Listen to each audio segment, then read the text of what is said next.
great today. We have with us today Deb Lawrence, who's Director of Outreach at St. Stephen's Church. You know, that little small, little cottage church down the way.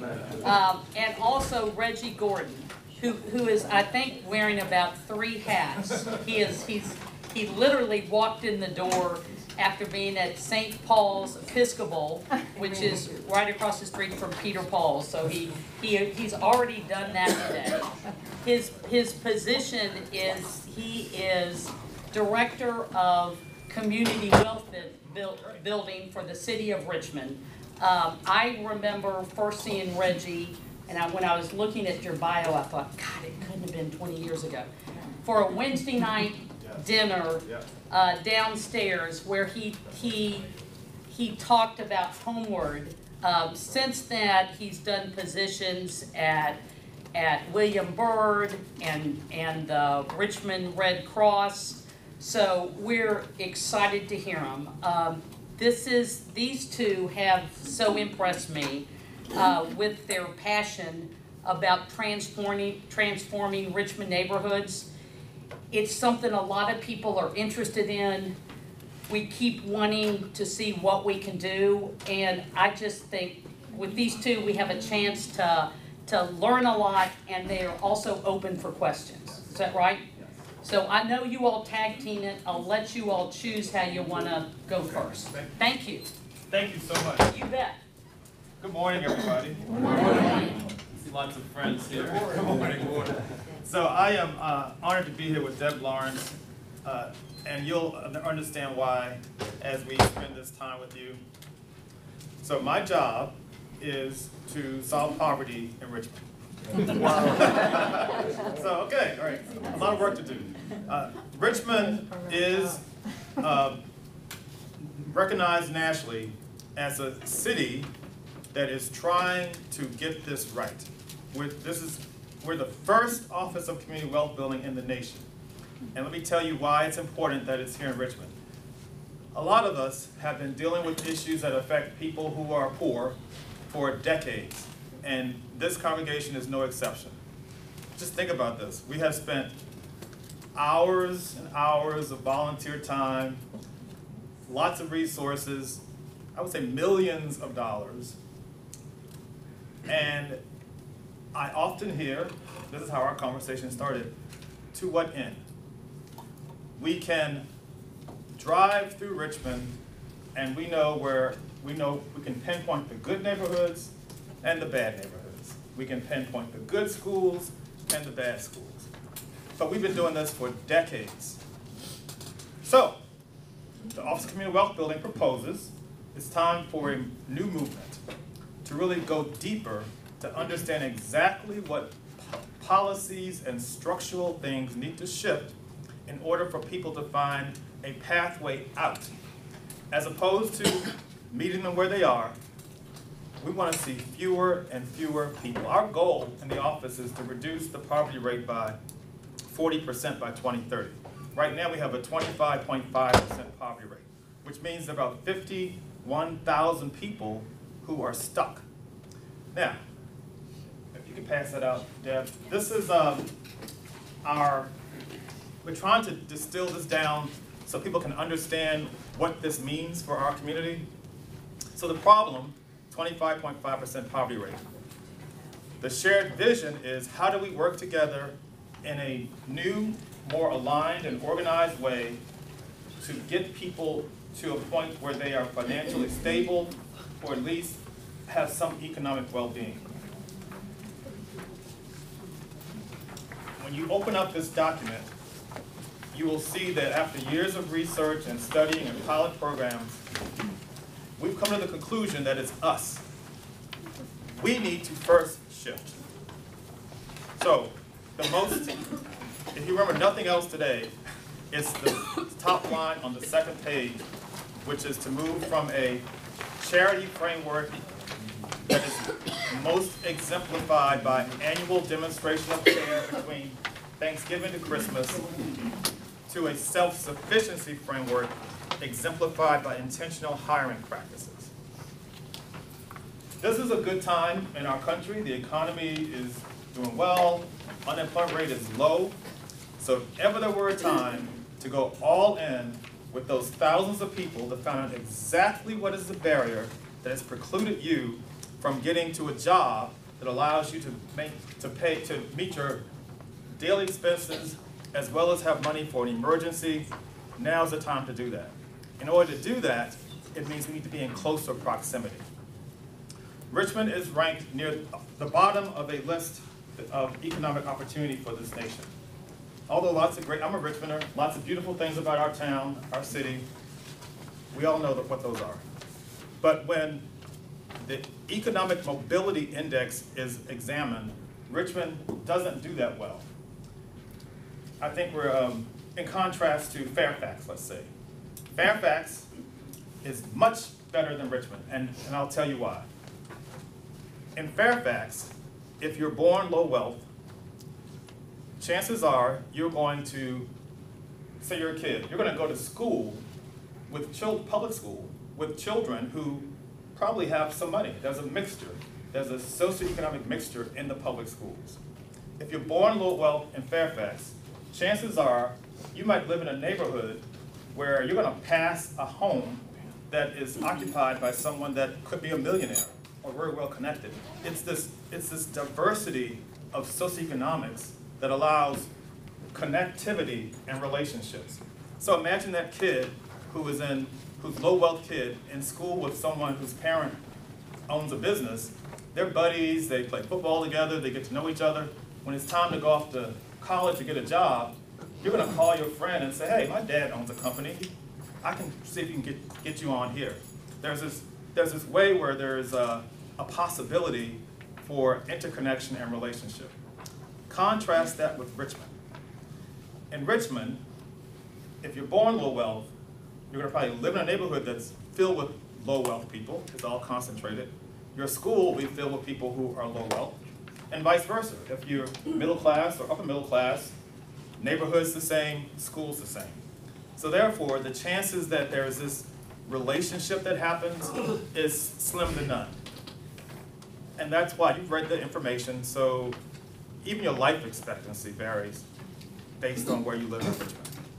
So what we're hoping to do is to disrupt all of that by saying, let's just understand who we are and who they are, looking at all of the assets that we have so we can move together. So Deb Lawrence and our friends at St. Stephen's had been analyzing this very issue, and you come on up, Deb. Okay, well, they came over and said, what can we do differently? Because this resonated with them. And after, several months of discussing how to do something differently, we landed together on the fact that it's employment. It's employment. And Deb said that St. Stephen's already had relationships with Peter Paul Development Center and the Julia Cooper School, Challenge Discovery, Fairfield Court Elementary. So quite honestly, the children were already had a way to have support from the church as well as nonprofits. Meanwhile, those same children were going home to parents, allegedly, or probably, who are traumatized by not having money, who have myriad life challenges that might create a stressful environment for the kids. So, you're going to have children who we hope we're nurturing to get ready to succeed, but it all gets neutralized when they get home. And this has been happening for decades.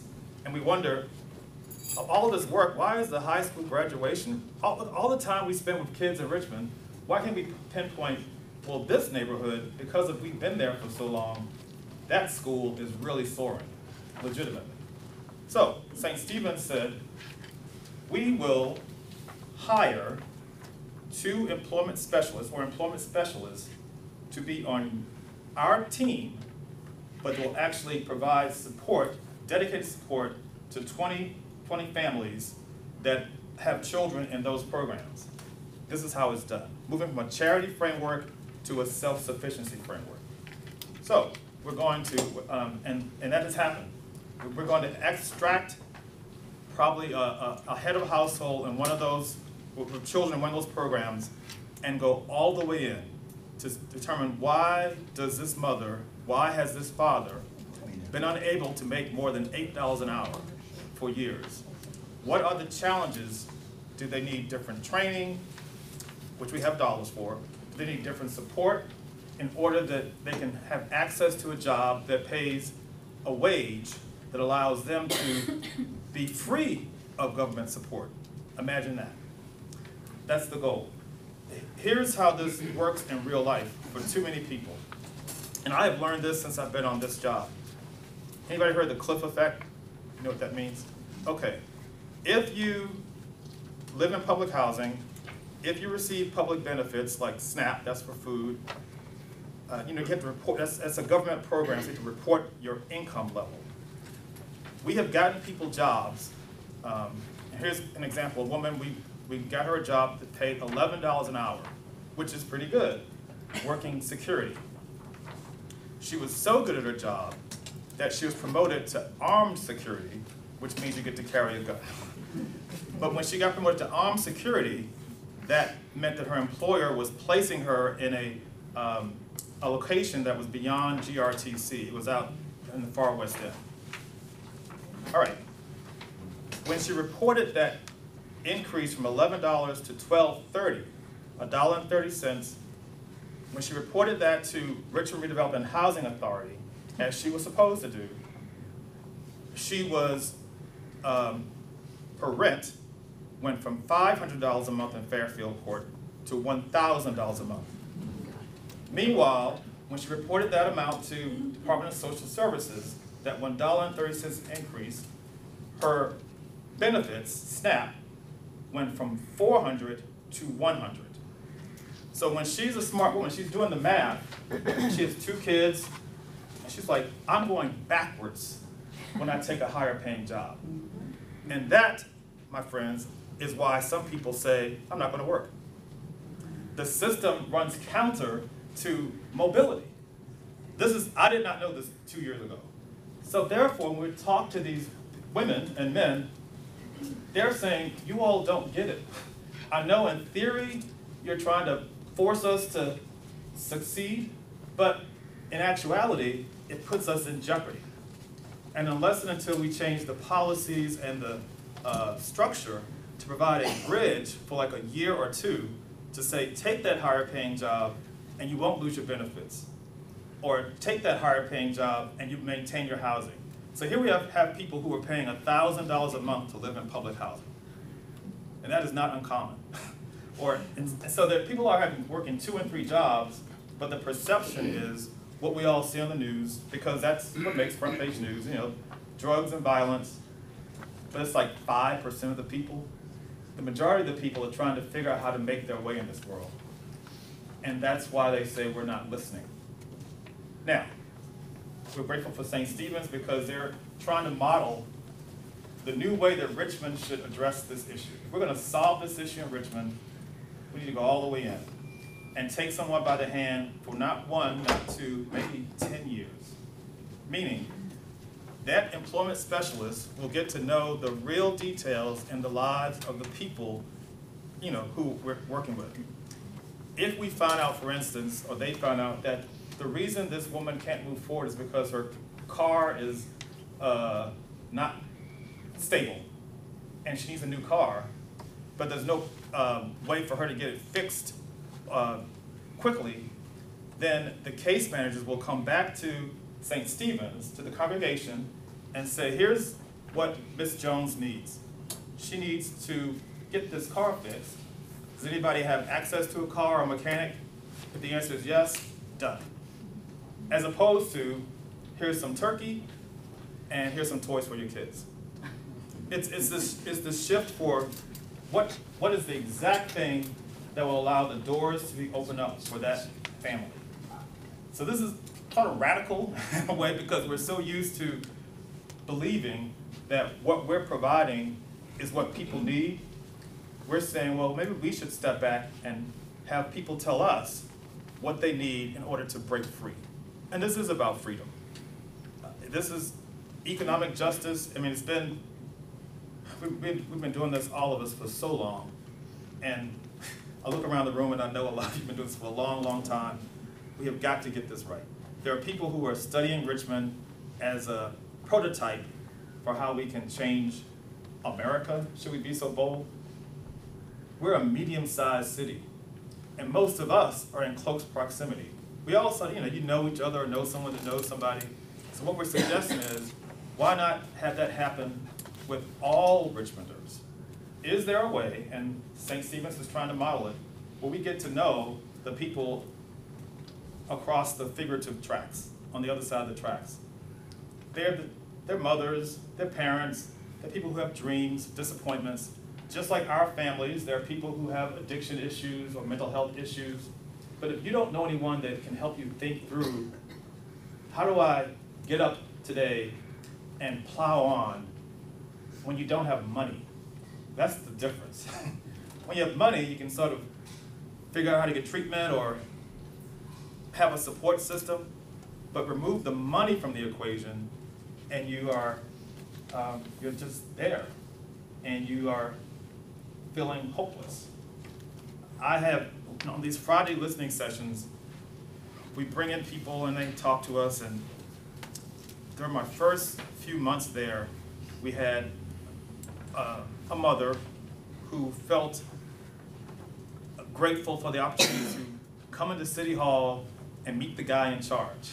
And so, as she was telling me her story, and it was troubling, it was challenging to hear the complications of her life. And I was trying to lighten the mood at the end because it was heavy. And I said, well, tell me, Ms. Smith, tell me about your dreams. And she looked me in the eye and she said, Mr. Gordon, I don't dream. She said, when I leave this room, I'm going to spend, this is a Friday afternoon, I'm going to spend time trying to figure out how do I find a church that's having some kind of like a dinner, and I'll try to take 2 or 3 dinners. That way I can get home and have food for my kids, et cetera, et cetera, et cetera. So I've heard this said time and time again, but it's true. People are in survival mode, and people don't even dream.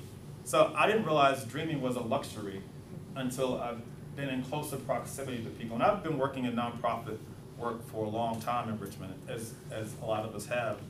And it's just believing the stories, believing them when they say, this is my life. People are working 2 and 3 jobs and making $10,000 a year. And they live in a household where the parents make $10,000 a year.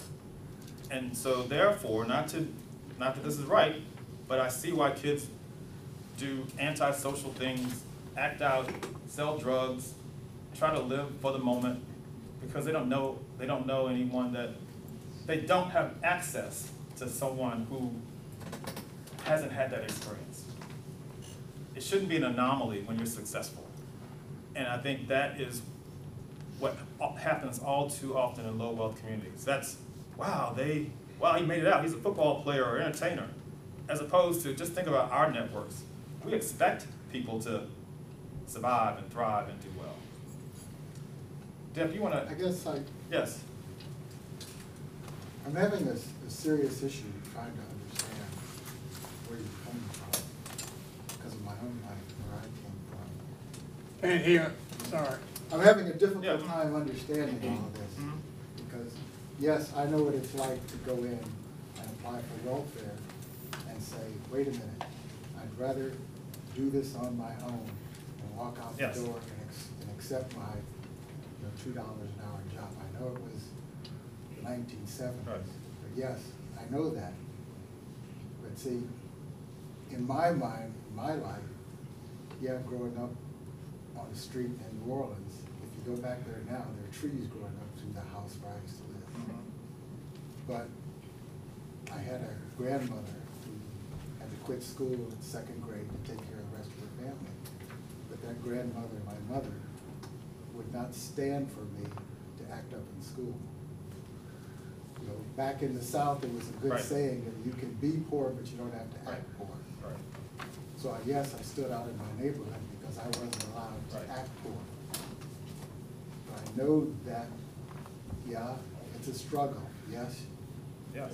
Welfare is a great way to get some extra money and to be higher up on the social standing, but it was a matter for me of just walking out the door and saying, no, I don't want to do this.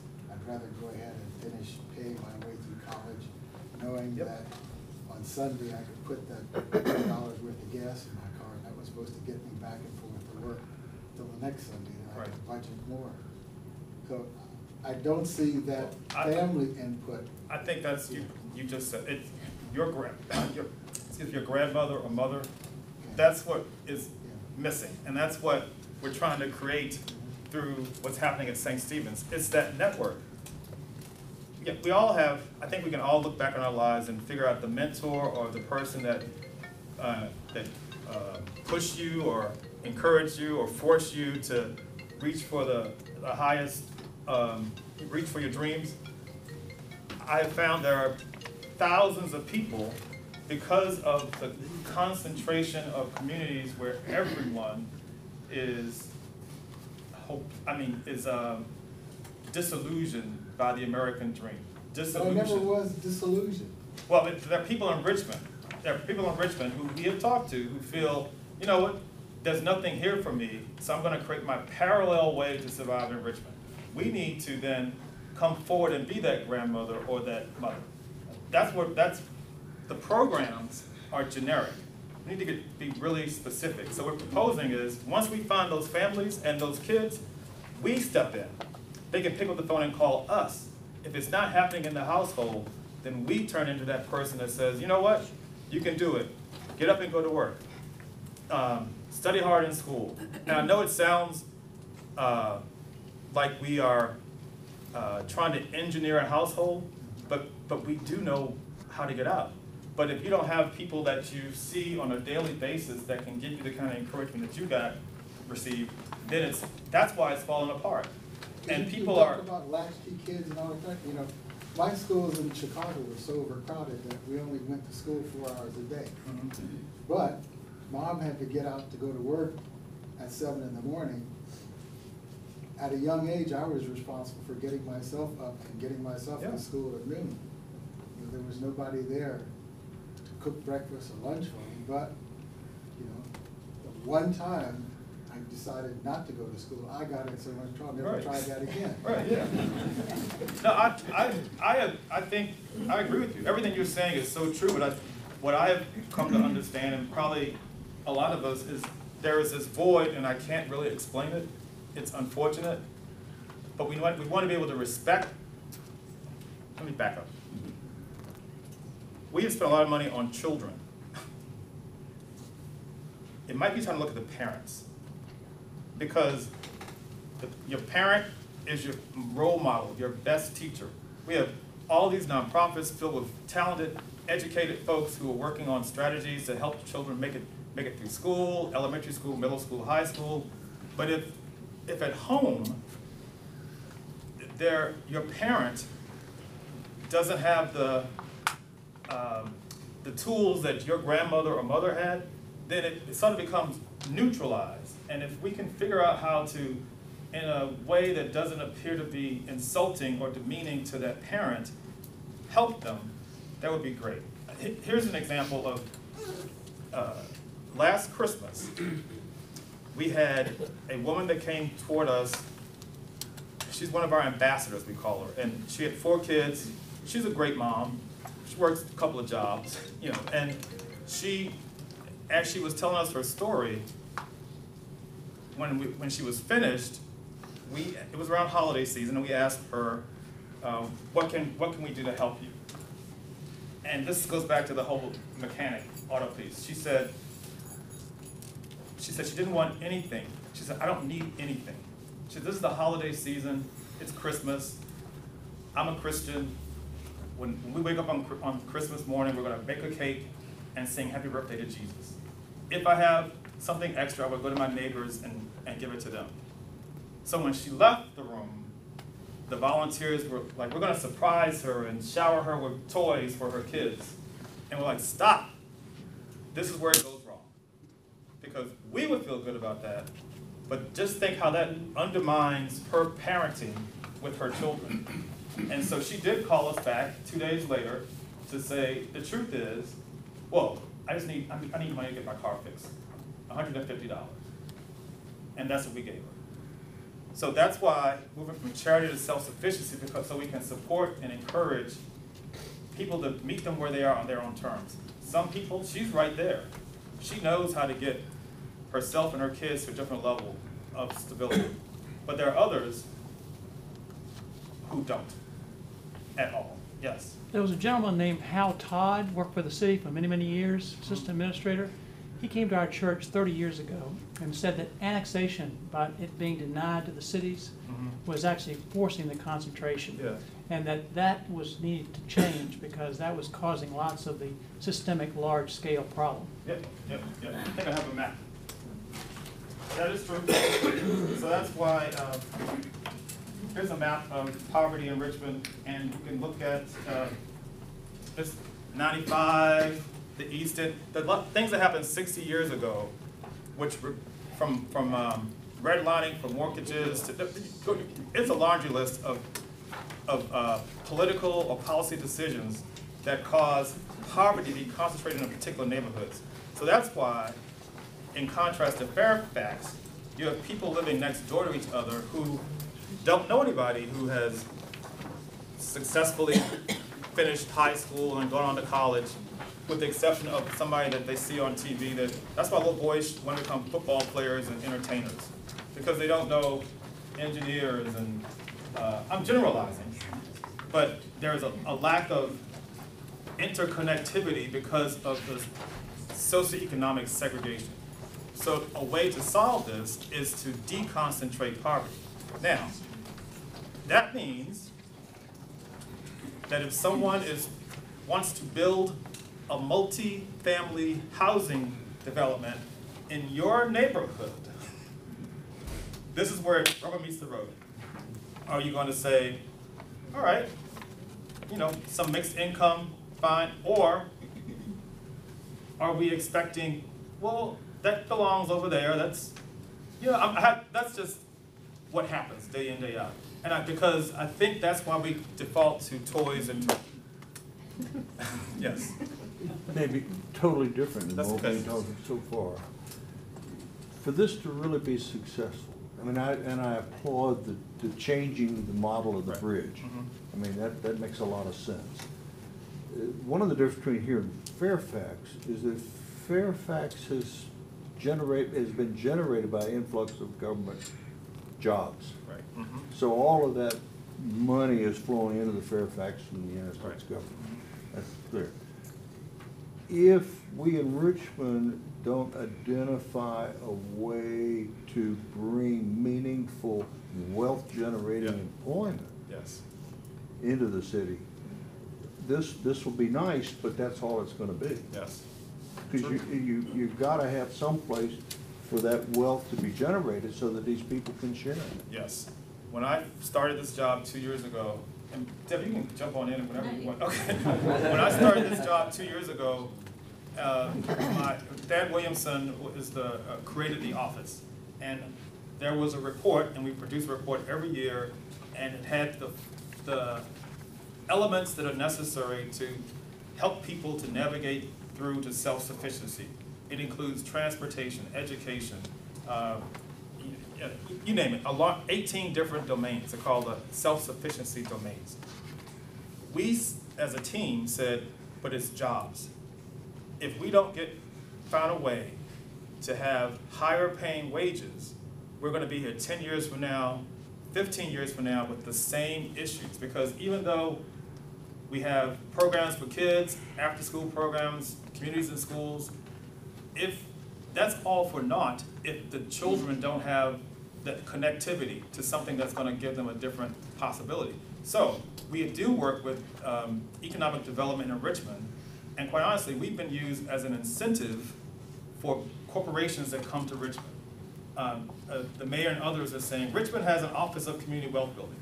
We are dedicated to creating a workforce that will be trained to meet your needs when you land here. Now, meanwhile, we have to get the people ready for whatever corporation, like CoStar, Owens & Minor, they have worked with us to say we'll set aside some jobs for people who come through your program because our wages are at a level that will catapult someone to the next level of sufficiency. My only takeaway is that to make your document more saleable, you may think about weaving that story into your printed material. Yeah. Because it has a much stronger impact. It would have to me, right off the bat. I hear you. We're trying different messages. Yeah, I know. Are any of the local administration, city, surrounding counties, state, federal, going along with the scenario that you used as an example earlier on? Yes. He asked about cities, regional, state connectivity, or people sort of accepting our theory about how to change. Yes, we received $2 million from the Commonwealth of Virginia last year and this year for this work. In fact, it was going to be called a Community Wealth Building Fund. And other localities in Virginia have come over to our office to say, all right, here's how we're doing this.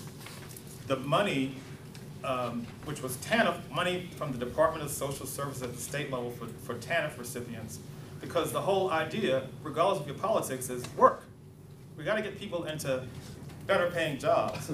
So they like the fact that we are bringing people closer and figuring out how do we coordinate a way, one person at a time, to get them trained to be ready for the jobs that pay a wage that will catapult them off of government assistance. So, and actually, we got 1.9 million last year, or this fiscal year, and they added an extra 300,000 as a, we didn't ask for that. So to me, that's affirmation that if we get this right, maybe other places in Richmond, other places in Virginia or around the country will say, this is the hard work. Now, all over the nation, there are people who have studied poverty reduction, poverty mitigation, and are working on strategies. Richmond's a medium-sized city. So that's what we feel, that's why this is important, what St. Stephen's is doing, because imagine we had several congregations to take 20 families for 10 years and follow them through. Make sure every child finishes high school. Create what you just said, sir. How do we, rather than every year there are new children, new programs, it's like, these are our families. They've been in our homes. We know them. We've taken them to games with us. We've been to their homes. We're friends, and we're going to watch them succeed. And I think if we could probably match it so that we could figure this out. But this is a test. What St. Stephen's is doing is to see if that theory will work. If we pivot away from programs to going all the way in with a few families for several years, will that make a difference in the outcomes for those families, parents, and children? But how do you get the families more involved? Because I can remember that sitting in my classrooms, I knew guys my own age, 10, 11 years old, and failed every class, got all F's. And I was sitting there wondering, how can they take that home to their parents?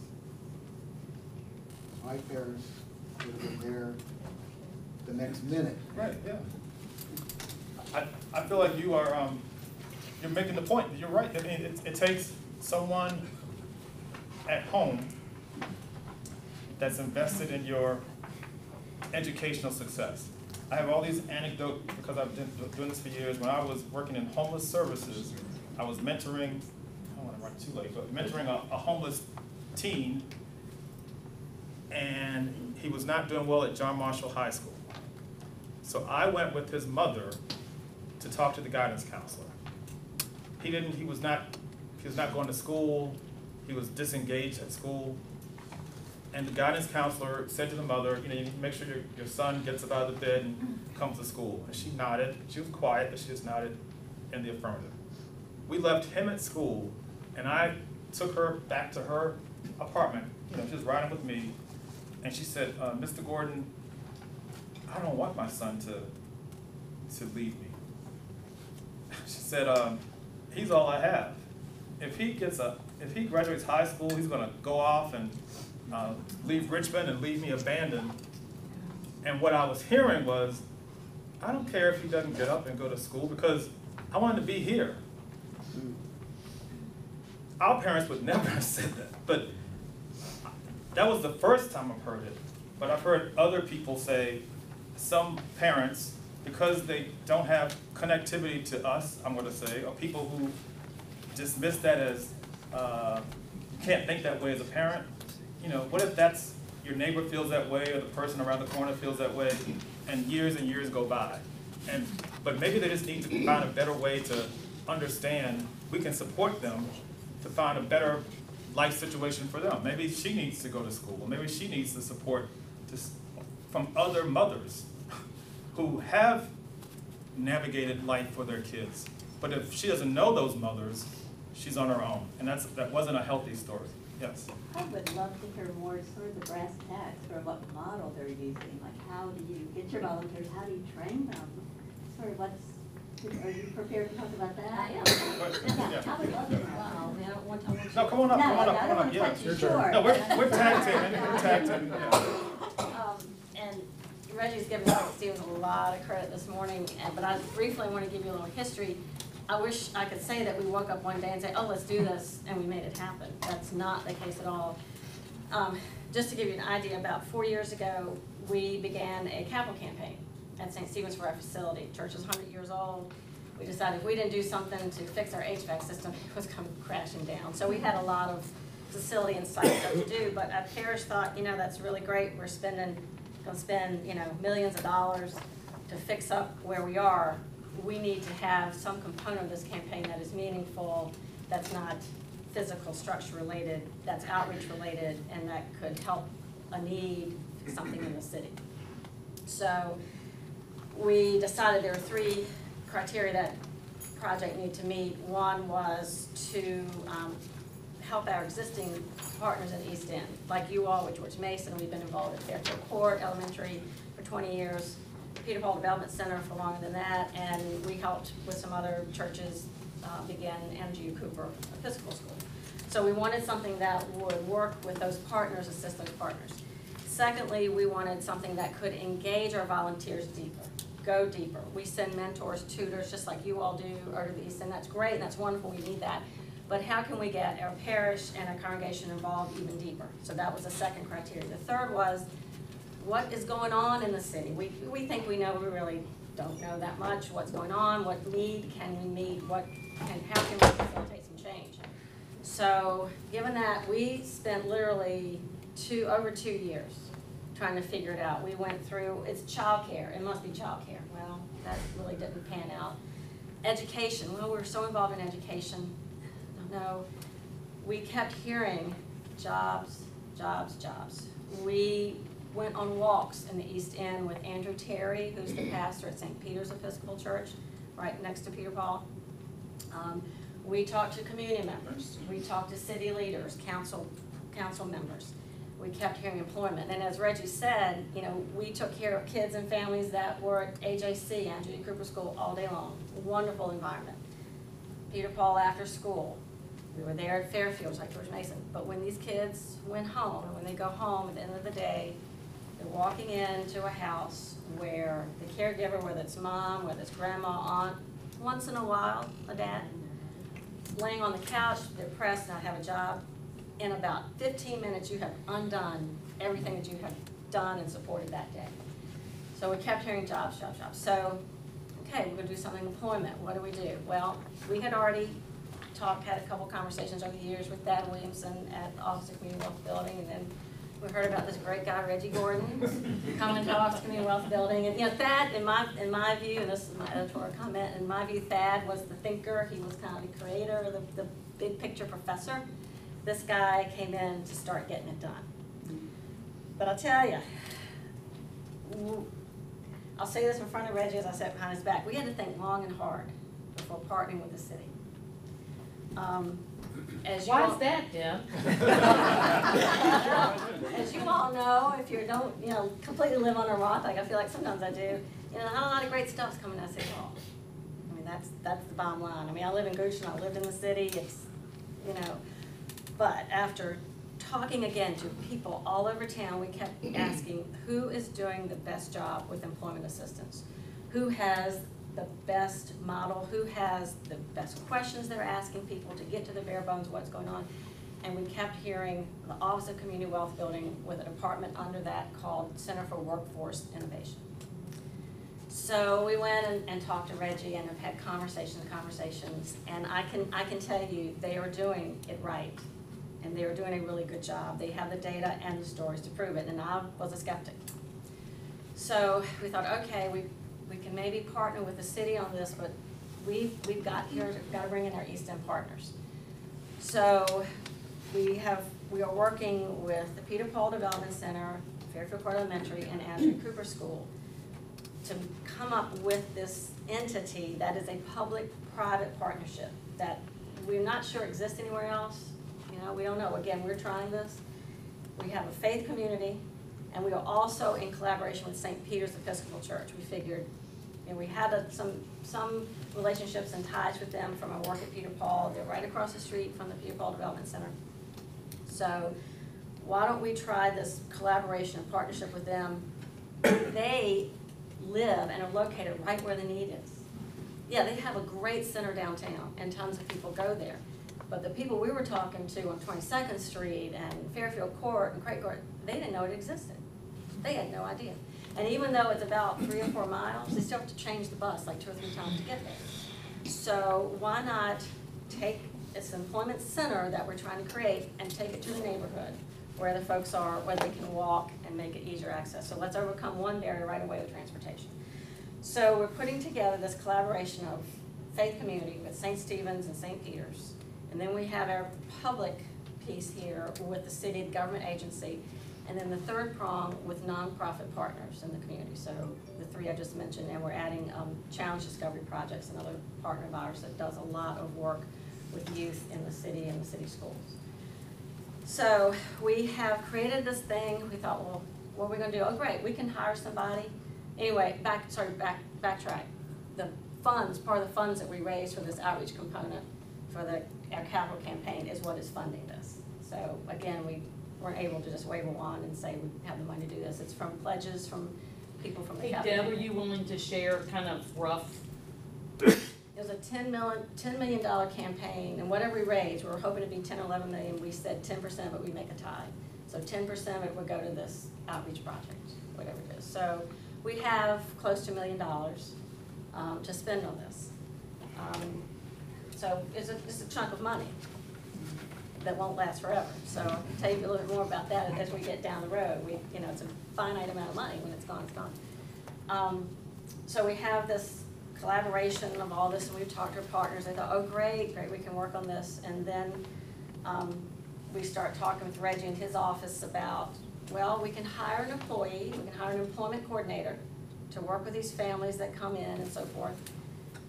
But being the faith community, it's very difficult for us to give money to the city for salaries to do that. Plus, I'm not sure I really want to give money to the city to do that. I trust Reggie and his department completely. It's maybe some other folks on other floors in City Hall that we're a little concerned with. So we decided, okay, let's create our own entity, our own 501c3 called Episcopal Community Services. So we have this separate entity now called Episcopal Community Services, ECS, that is, this employment initiative is one arm under it. We foresee if we can get this up and going, there will be others. But this is the Employment Assistance Program under Episcopal Community Services. It is housed over at Peter Paul Development Center, and we are just getting off the ground. We had a very, very busy summer working on hiring this employment coordinator. So we hired someone just recently. She began in the middle of September. How this partnership is working, these guys have the expertise. They have the curriculum. They have the employment assistance program down. So we will utilize what we're getting from the city out of this is their expertise, their training. Our employee already is training with the city, working with the caseworkers and employment specialists that the city utilizes and works with. So she is getting that training to set us up with our program. We will also look to other programs in the city. We have met with the folks at Caritas, we've met with the folks at Goodwill. We're looking to see what else is out there, because what they do works great for them, but we may have to tweak it some. So we're gonna take all the pieces that they offer, plug in with other pieces. Now, what is gonna make ECS different than a typical employment program or government program is we are gonna move a step farther. We're calling this a high-touch program, meaning that the government, the city's programs have to stop at a certain point. If somebody needs help with transportation, or they need an Uber account, or they need help with childcare, they can't do that. They're not set up to do that. We are. We are going to surround the families and the individuals that we get with complete wraparound services. So if they have an issue, they can get a job, but they can't get there, or they can get a job, but they need childcare. We are going to help financially with those pieces and completely surround these individuals to get them what they need so that they can get to work and can get to the job. So that is what's making this program different from others in town and others down at the city. What that means, though, going back to how we're going to engage our volunteers, this is going to take a ton of people from churches, from organizations, and volunteers. Trained volunteers are going to work with these people to do the resume writing, to do the soft skills, the interviewing skills. Assign each family, individual that comes through, a mentor, so that this person has someone with them, holding their hand, telling them to go to school, telling them to not make Fs for their children, to keep all these pieces together. So it's going to be a high-touch, complete wraparound program for years. This is a pilot. We are talking about 15 to 20 individuals or families this first year. We're not naive to think, okay, let's just open the doors and take whoever comes. We're not going to be able to do that. So with our partners, we're going to get referrals. The first 15 to 20 people that come through the program are going to be referred from our existing partners in the East End. That gives us a leg up. I mean, we've got to be realistic here that starting off, there will be some tweaks. There might be some failures. There might be some steps backwards. So we are going to get the first clients and participants in the program from parents who are already at Fairfield, already at Anna Julia, already at Peter Paul. The directors there and the leaders there of those programs know that they know their families. They know them really well, just like I'm sure your CIS person at George Mason knows the families. Same thing for Fairfield Court Elementary. We'll get a little bit of a leg up to start with. Realistically, we have to. Well, I think if we just put a signboard on the sidewalk at 22nd and X and said, come on in, we wouldn't be there very long. We have to be pretty intentional about knowing a little bit about these families when they come in, who's in their household, what are their challenges. We expect to find all kinds of things when we start peeling back the layers. There'll be addiction issues, there'll be Okay, question I have. Mm-hmm. When you're dealing with those partners, and I'm kind of looking at Reggie, I know those of us who work in that community, there may be the opportunity to pick the highest potential family that can make your numbers look good. Tell me your philosophy of how you're gonna make those choices. Okay, so at the bottom of this sheet in here that he passed out is a continuum that the Office of Community Welfare is using. It starts with folks in crisis all the way up to thriving.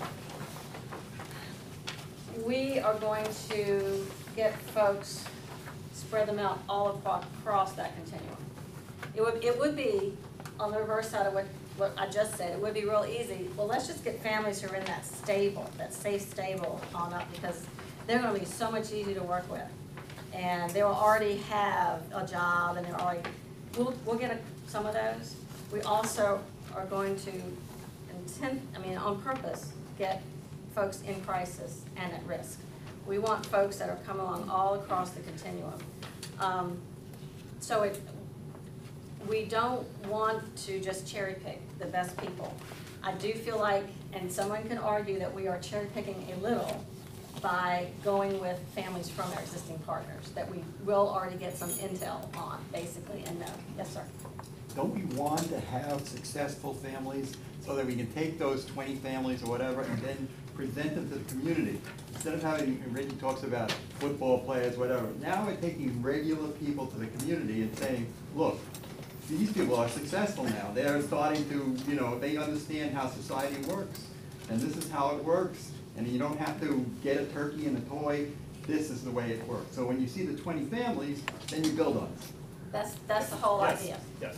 That's the whole idea. Even if we take a family who's in crisis and we can get them a job at McDonald's,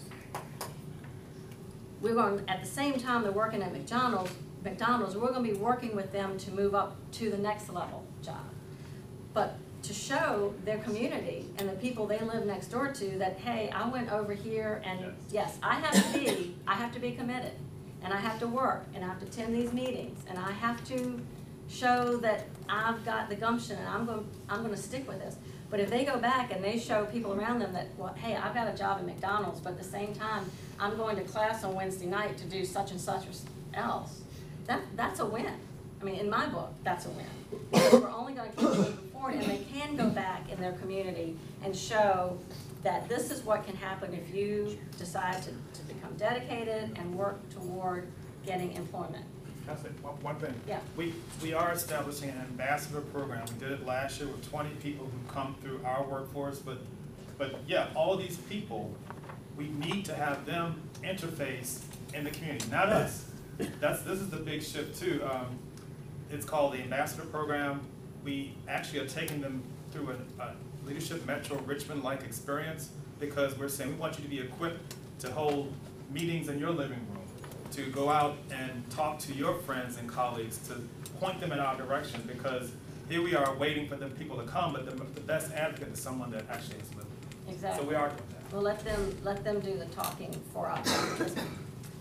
There's a mysterious position in RPS, community in schools. How do they work with you? How did they work before you all got going? I don't know what they do. Well, Communities in Schools is actually a separate organization that's not, they work with RPS, but they're not of RPS. I mean, they're not employed, but like Ingrid Rue used to be the CISA coordinator at George Mason. I don't know if she's still there or not. Yeah. She's here. She didn't work, she worked for Communities in Schools, not for RPS. Their main goal, and I'm oversimplifying it, but their main goal is to surround the students at school with what they need to keep them in school, and to let the students, you know, whether they address truancy or whether they address, you know, the child's coming to school every day with the same clothes on, and they work with just about every service provider that comes in that school. So they'll work with volunteers, they'll work with the Richmond Behavioral Health Authority, they'll work with counselors that come in. So they are there, they work very closely with RPS, but they're there as a separate entity to work with the volunteers and support services for the students to keep them in school, and they're at elementary schools, middle schools, and high schools in the city. Yes, sir. Two things I'd like to add to that, because I've been working at George Mason for a number of years. Ingrid has also initiated programs where the parents come in for breakfast and they are taught how to teach their children to read. She has managed to engage the parent, make inroads to engaging the parents. Ingrid's awesome. The second thing I'd like to say is, going back to the missing link of the parents or the family guidance. I've been with a boy for 9 years. He's in John Marshall now, and he's doing fine. But I have seen his mother twice in 9 years, despite his best efforts. And I haven't figured out how to cross that threshold yet. But I don't know. You're doing some necessary and I'm sure going to be useful and successful things. But crossing that other line into getting the parents to buy it, and she's in your stable category. She's got a job, housing that's independent and stable, and yet she's just anti, and it may be that she doesn't want her son to leave her. you know, it may be that story, but I can't know, I can't talk to her. It's hard, it's not good to know all, and I think it's become worse generational, as we've gone on. There aren't the grandmothers, there aren't the aunts there just cracking the whip and making sure they're getting to school and knowing what to do. It's just there's less care. He's got a network at home, but they aren't emphasizing those issues. Yes. So the big question, First Presbyterian Church, is there a blueprint that you share with other churches? Are you looking for this church to get involved with your 501k, whatever you said? I mean, obviously, if there's an appetite here, which I'd like to think there is there a model that y'all present to a congregation, or do you say, come join what we're doing because we've done a lot? 20 families. Yeah. And the other question is, how many people are engaged at St. Stephen's at this level of getting your hands into the lives of other people? Okay, so let me tell you what we Great are. questions, Great and questions. Drake, those probably need to be our last. Yeah. If we're at time, so if people need to go to get to church Yeah, or elsewhere, sure. please feel free. Reggie and Deb, if you're willing to stick around, it's a very, very engaging I'll tell you and real interesting quickly, conversation. yeah, So where we anybody who wants to stick around, please do. Because we have not opened the doors yet. We are hopeful that we'll open the doors mid to end of November. We are working on cultivating our volunteers. We would love, I don't, you know, the one holdback to me of having Episcopal in the title is just, I don't know, put We people could off. change the title. Change the title. We would love to have anyone else join us. We really would. We are open. We don't have a model. I'm not comfortable passing anything on to anybody yet because we haven't even opened the doors. We have just recently, as of last week, hired someone who's going to help us with development, with some best practices, opening the doors to other employers. You all might know him, Ferdy Baruch.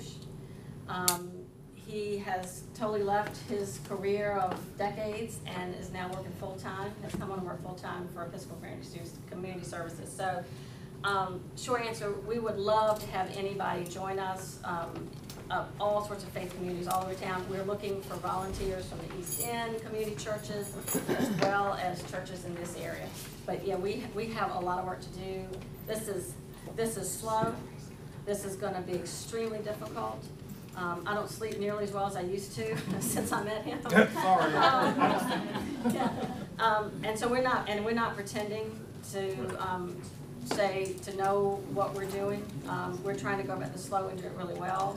But this is going to be hands-on, long time in the trenches, hard work for many years to come. But I truly believe that is how we have to get it done. We've tried it for decades, so many other ways. So we think this is the way. But thank you all. Go ahead. Thank you. You all have a minute, please feel free to come up directly. The thing I will say to your question, Jim, is St. Stephen's and Deb particularly have been incredibly transparent, and as you can see, are an open book to say, we'll share what we